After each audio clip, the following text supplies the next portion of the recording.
Hey everybody, today I am in Eutawville Springs, South Carolina, which is on the outskirts of Eutawville, and it might possibly actually be Eutawville, South Carolina that I'm in today. But today we're going to explore the battleground of Eutawville Springs. So we're going to see what this is about. Been coming past here for years but never stopped, so it's the first time for everything, so let's go. So before I actually go through the gate, this over here is just interesting to me. This tree looks like it has some kind of rod running through it. So I don't know if that was at one time holding it up or what, but that's pretty cool right there.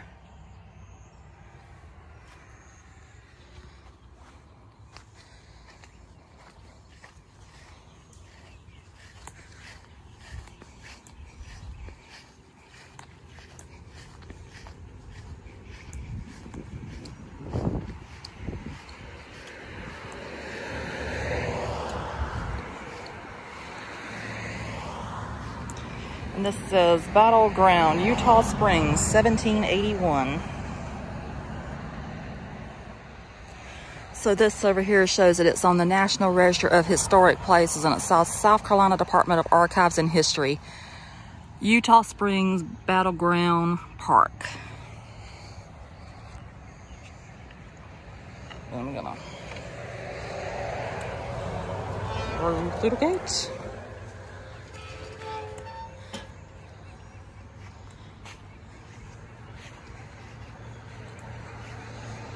And this says, the Battle of Eutawville Springs, victory and defeat. On the morning of September 8th, 1781, General Nathaniel Greene's American Army attacked Colonel Alexander Stewart's British force camped at a plantation near Eutawville Springs. Here, two almost evenly matched armies slugged it out in the last major Revolutionary War battle in South Carolina. In over 3 hours of brutal combat, American and British forces traded musket and volleys and bayonet charges. Greene's troops drove the British back into their camp, but the British regrouped and forced Greene from the battlefield. The Americans suffered from more than 500 casualties, but the British lost nearly 700. Crippled by the loss of almost one-third of his command, Stuart retreated toward Charleston the following day, leaving most of the South Carolina countryside in American control.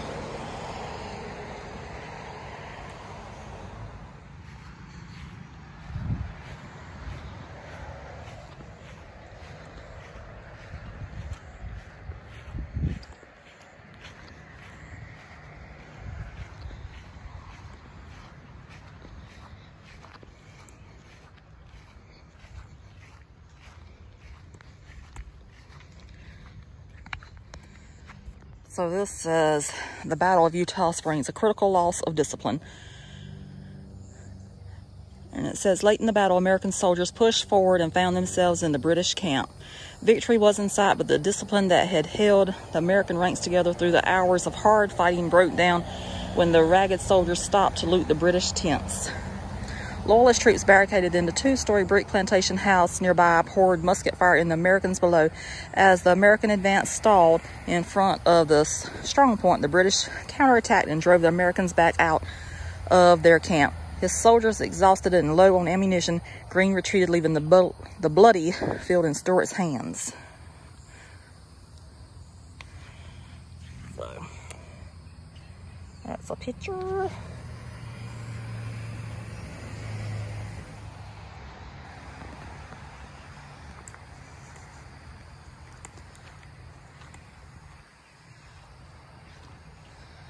And this says, the Battle of Eutawville Springs, a determined defense by a brave commander. Major Banks, pronounced Marshbanks. Oh, been wondering the whole time how you pronounce it. There you go, Marshbanks, led a battalion of elite troops that held the right flank of Stuart's British army from a dense oak thicket. Marshbanks' men held their position against repeated attacks until they were driven back to a palisade fence around the plantation house. From there, they continued to inflict heavy casualties on the attacking Americans. When the Americans halted their charge to loot the British camp, Marshbanks led his battalion in a counterattack that helped turn the tide of the battle, but the veteran officer had little chance to savor the victory. He died a month later. And this says, a simple wooden board that marked Marshbanks' grave for many years was later replaced by a large marble slab. The monument and grave were moved to the site of Marshbanks' triumph in 1941 when the plantation and the original gravesite were flooded by Lake Moultrie. And this is how he looked.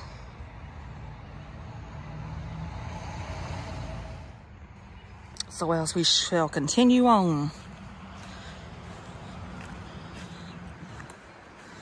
It says, grave of Major Marshbanks. The British Army encamped at One Toot Plantation, home of Daniel Ravenel, after the Battle of Eutaw Springs, now under Lake Moultrie. It was about 25 miles southeast in St. John's Parish, 5 miles west of Bono. Major John Marshbanks died and was buried there on October 22nd, 1781. His grave and marker were moved here in 1941 by the South Carolina Public Service Authority.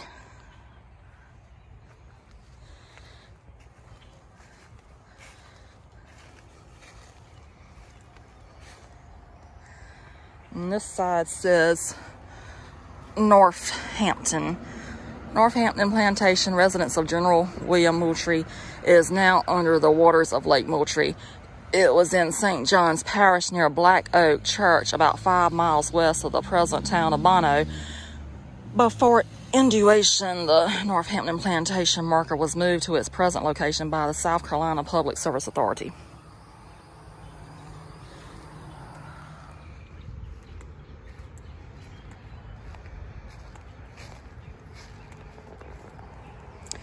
So this is the grave site now. He was moved here after they had to flood it to make the lakes.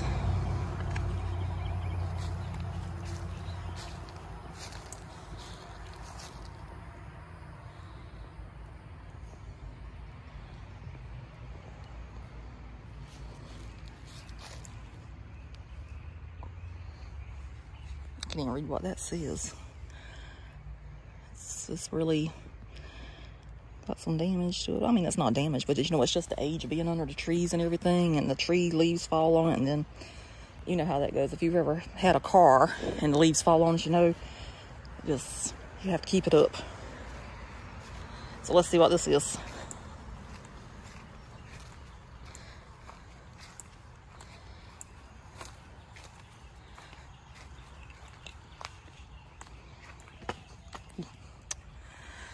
So this is up by the Daughters of the American Revolution, and it says, this stone marks the field whereon was fought the Battle of Eutaw, September 8, 1781, between a force of the United States under Major General Nathaniel Greene and a force of Great Britain under Colonel Stewart. Neither side was victorious, but the fight was beneficial to the American cause.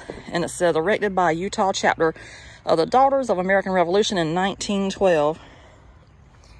And down there, it's a little bit clearer. It says, this memorial erected in 1912 by Eutawville chapter of the Daughters of American Revolution, Orangeburg, South Carolina.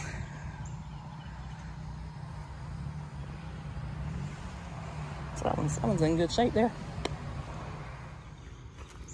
And this over here is another grave site.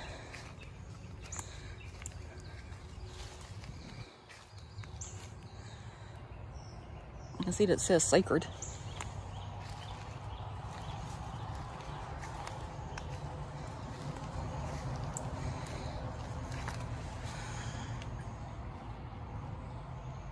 But I can't read the rest of it.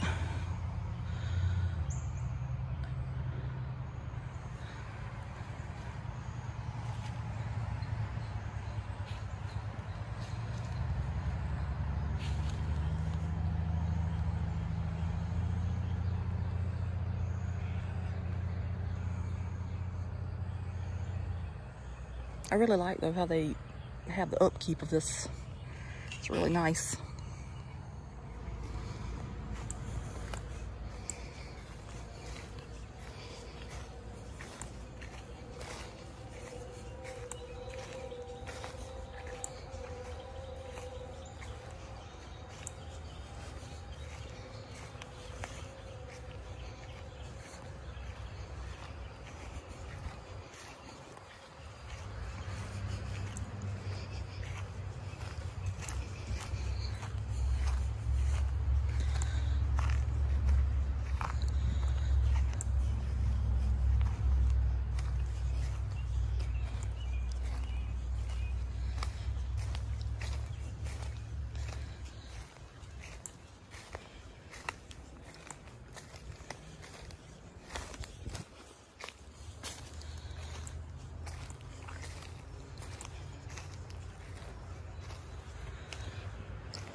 You know, they have a lot of trees back here, so it's actually cool underneath here. It's about 85 degrees already this morning. It's only like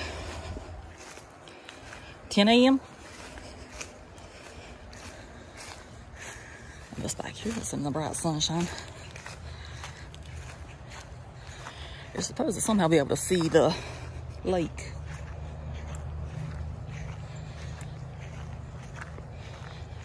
Because it's supposed to be on the edge of the lake.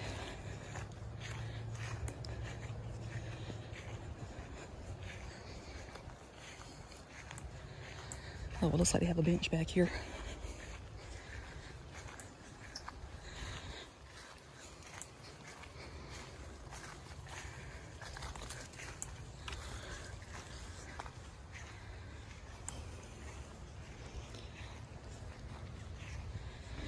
They do when there's people out there fishing. So.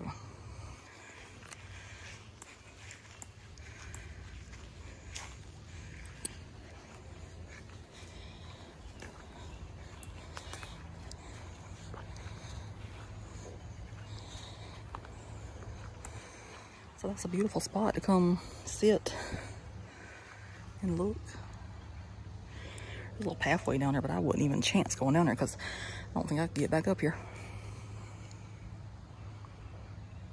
That is a beautiful scene.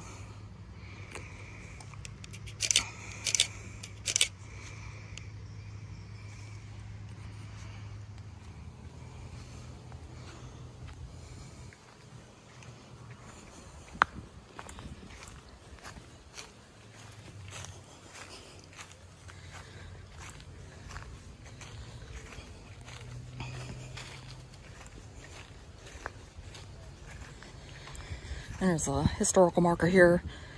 It says 3829, Santee limestone. Sir Charles Lyell, who lived from 1797 to 1875, noted British geologist, visited South Carolina in 1842 and described its geology in his travels in North America. Published in several editions, he named the bedrock limestone underlying this area Santee limestone. Lyell estimated Santee limestone to date from the Iceni epoch more than 40 million years ago. So it says continued on the other side. So I shall continue. And it says limestone and marl formations. Many kinds of fossil marine animals are found embedded in Santee limestone. This limestone in solution forms sinks and subsurface caves. Eutawville Springs, now flooded by Lake Marion, flowed from such channels. An impure limestone-based clay known as Cooper marl overlies Santee limestone throughout the Low Country. Both are primary raw material in Portland cement produced nearby.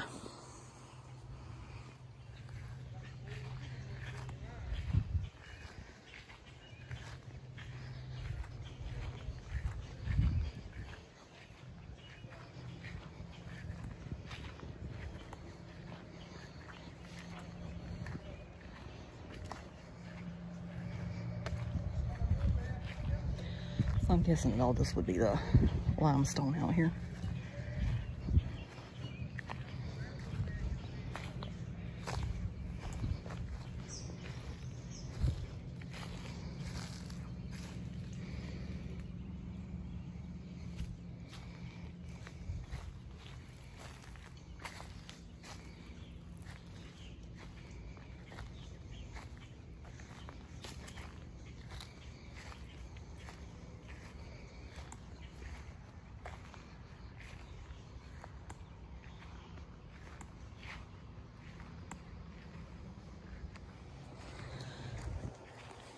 So they have another bench over here to sit down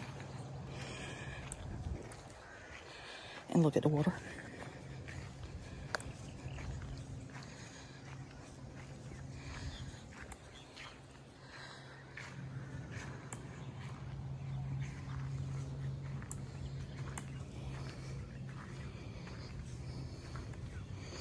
And obviously the view that you see today is not what you would have saw back in 1781.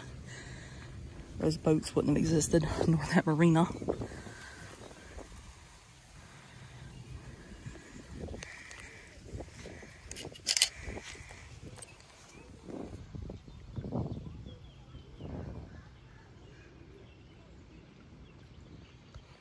I'm 99% certain that's the limestone down there from previous experiences. They got some at Santee State Park and Old Santee Canal Park, Gibbons Ferry State Park.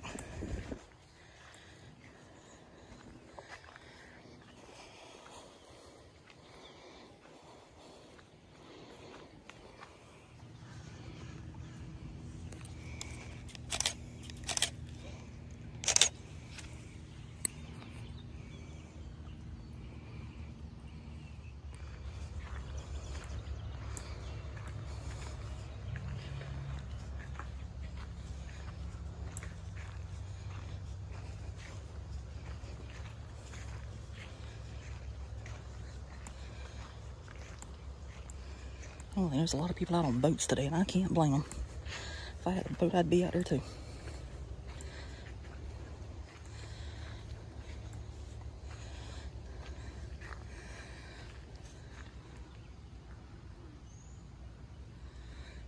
Looks like a lot of people leave their trash back here also. I've seen beer cans and Mahina sausage cans. All kind of stuff. Looks like somebody here set a fire.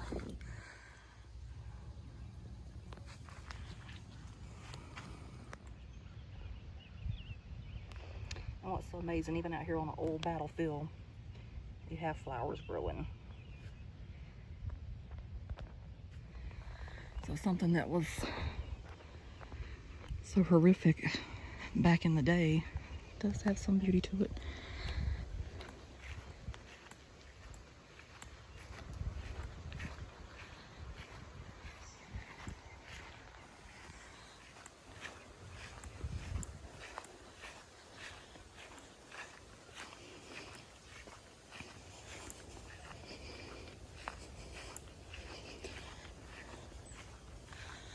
And these trees are pretty too.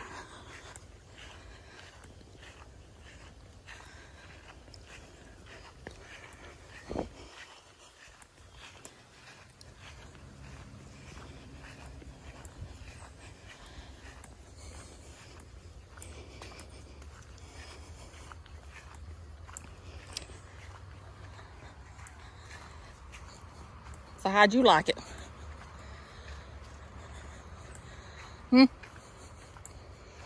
I think Dad's ignoring me.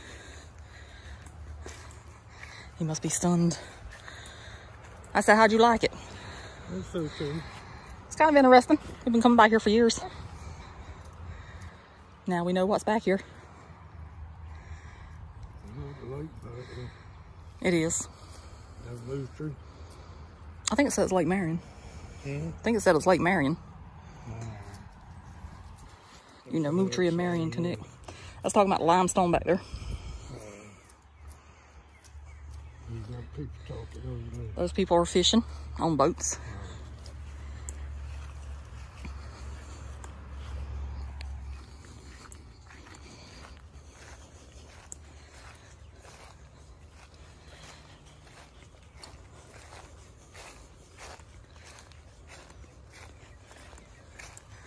So here's one last look at it before we go.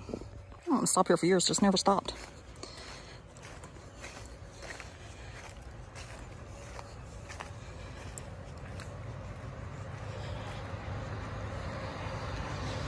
But it's coming to Eutawville today to St. Julian Plantation to get some corn and peaches. So I said, well, there's a place you can make a video. Why not? So I made a video. Got to see some pretty views of the lake.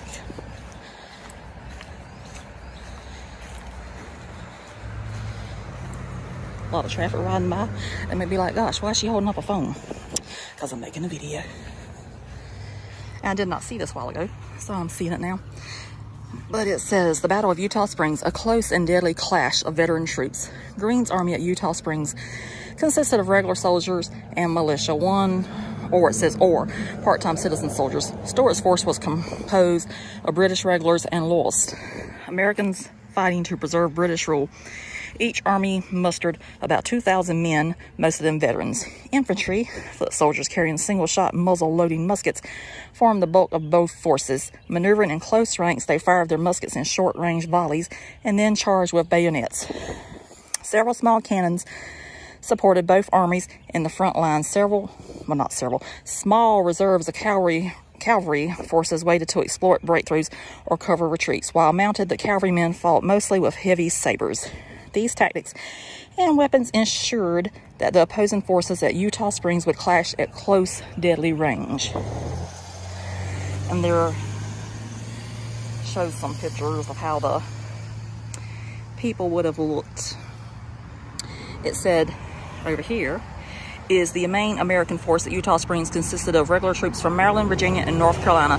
Most men in these units wore hunting frocks, rough-looking but practical garments adapted from homespun shirts worn by frontier riflemen. So in the middle, we have the American militia was made up of ordinary farmers and laborers who wore their own clothes into battle and sometimes carried their own weapons. And over here, the British 64th Regiment suffered more casualties in the Battle of Eutawville Springs than in any other action it fought during the Revolution. And here is General Nathaniel Greene led an American army into South Carolina in the spring of 1781 to reclaim the state from the British. At Eutawville Springs, his force included South Carolina militia under Francis Marion and Andrew Pickens, who had been fighting in the state as guerrillas for over a year. And so, it's time to say goodbye to this place. Not as goodbye forever, because I can come back anytime I want to. But just back in and close the gate like I found it. And then mosey on. So in addition to being a battlefield, this is also the Eutawville Springs passage of the Palmetto Trail. And it says the Palmetto Trail's new Eutawville Springs passage, marked with yellow blazes, connects Orangeburg and Berkeley County with an 18-mile trail that winds through open grass-covered fields, dense hardwood forests, along open ponds, skirting the edge of Lake Marion and following shade-covered sandy dirt roads. Wild-tailed deer, wild turkeys, squirrels, and numerous bird species are found in abundance. A 7.5-mile spur trail marked with white blazes connects with the Palmetto Trail and is open only from March 2nd through September. These trails offer excellent hiking, backpacking, and mountain biking. Camping and supplies are available along the trail. So we are here.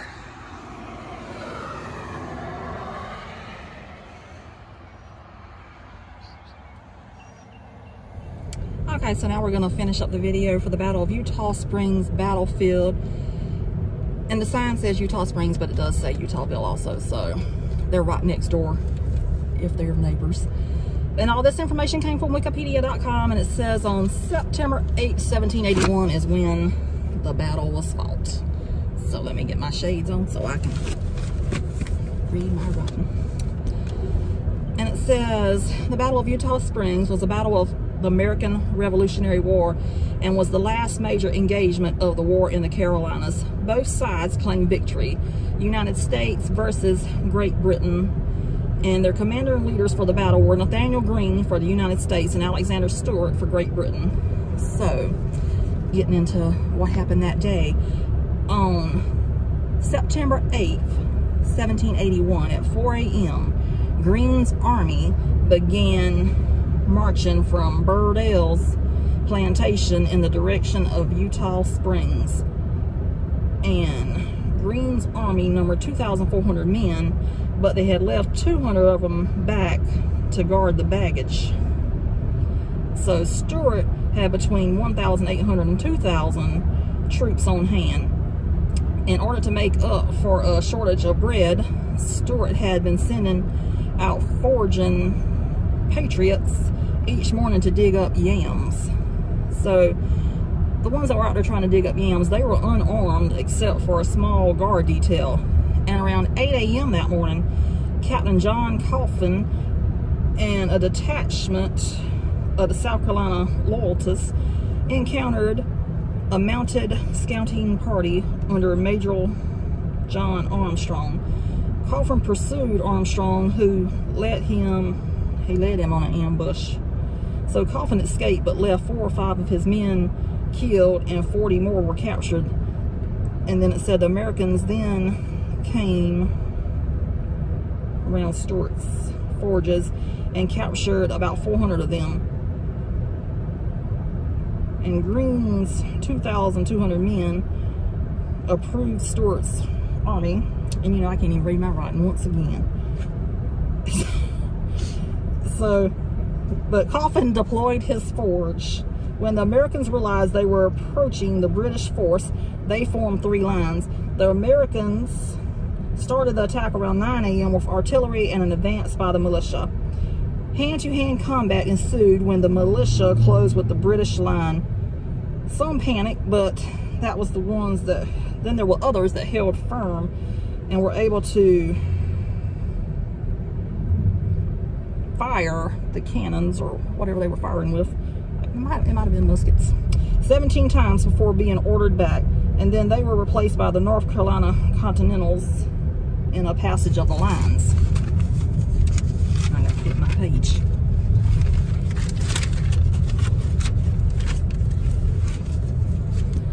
So it says, the North Carolina Continentals halted the British advance, but were forced back by a British bayonet charge, only to reform and halt the British a second time. Greene then ordered that the Maryland and Virginia Continentals go forward in another passage of lines, forcing the British back to their, I guess, wherever they were at. I can't read my writing. I got to quit writing in cursive. Anyway, 2 areas of British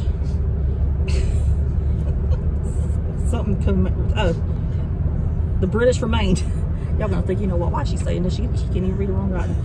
I'm giving you the history, but if you don't understand what I'm saying, go to wikipedia.com and look up the Battle of Eutawh Springs. Lots of information on there. So anyway, it said the British house had now become a focal point of the battle, and when the Americans' artillery assault failed, the house gave the British a focal point to regroup, rally, and re-enter the battle. The American flank was attacked in a clearing before the house, and Major Marshbanks, I did learn that back there at the battlefield grounds, was mortally wounded. Some plundering of the British camp happened, and then an attack on the British failed. Greene ordered a retreat of all the wounded. Greene's army was then able to march back to Burdell's plantation in column formation. According to Greene, nothing but the brick house and their strong position at Eutawville handed the remains of the British army from falling into our hands. They have been 3 versions of the American casualties, but a 3rd and final revision completed on September 25th, 1781, determined that 119 were killed, 382 wounded, and 78 were missing. The British took 60 prisoners and 2 artillery pieces. And the reason it did not continue the next day is because it rained. And it said rain prevented a continuation of the battle the next day. On September 11th, 1781, Stuart wrote that the British had won, and on September 17th, 1781, Greene declared that America had won. So the Eutawh Springs Battlefield Park was added to the National Register of Historic Places in 1970. And I think I read somewhere that the American Battlefield Trust has 14.2 acres back there, and they keep up the battlefield. So, other than not being able to read my handwriting, hope you learned something today. And like I said, if you need more information, there's plenty of information out there. You can Google it. You can go to wikipedia.com. There's all kind of battlefield sites you can go to. But I just find that fascinating back there that that was the last major part in South Carolina, or in North Carolina for that matter, of the American Revolution. So, Mom did not get out of the car, but what did you feel about the place from the parking area? They needed to keep it a little bit more low down with the grass. But it was a little grassy out there. I had to watch for snakes. At this time of the year, you better go watch your feet, where you might step on a snake. Yes, I did not step on snakes. How'd you like it, Dad? It was great. It was great. Did you learn anything? I couldn't hardly read what was on the right.